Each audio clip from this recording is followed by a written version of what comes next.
Hoşmenetteki şehitler malum gitti. Onlar da olduğunu anlatman.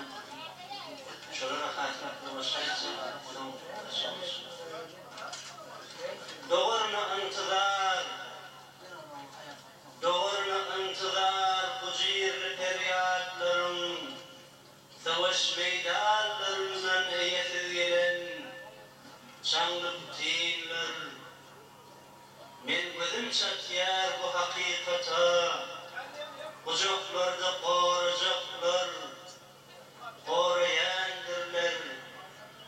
Savaşcan meydanların merdanlarını. Yeneler.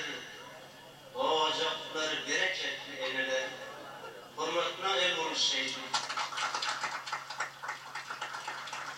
Takır tüllük sayesini yayrılıktır bir yerde. Biterdi, tâde başladı.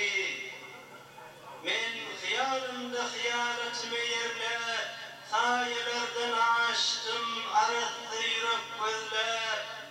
Çağılıp bağına düştüm, anamlara sataştım. Yarın bir oynayayım, çağılır gelin.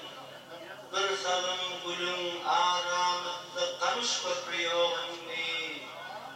Sehramın gumi, gözlerin nemi. Yasacı alçık mesle bir yürek, mesle bir çürek. Doğrudan beri iyisi kokoyen, kapıdan kapa. Köşeden köşe, buğdayınan yürek. Bir dili yarım büyük, var dili atan öyle yok henüz. Bir elle oruk, bir elle yarık. Yıldızlar bütünlükten orman edildir. Her türlü falçık savaş meydanı katiyarlı. Yarlı falçık, açıldı yürek, yağıldı saçık. İçinde olsa bir ağır soğuruk. Hani ah şırık, hani ah yürek.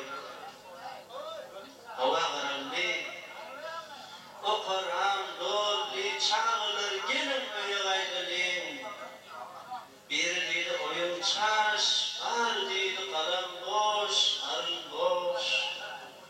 Oyun çaş, oyun çaş. Yana valim kalan vak açana boş, arın vak açana boş. Acılık kıldım, saçağa baktım, işime baktım, bir oya battım. Takır tümrük, sayesini yayrılıktır bir yerde. Biterdi, çayda başladı. Selamet olun.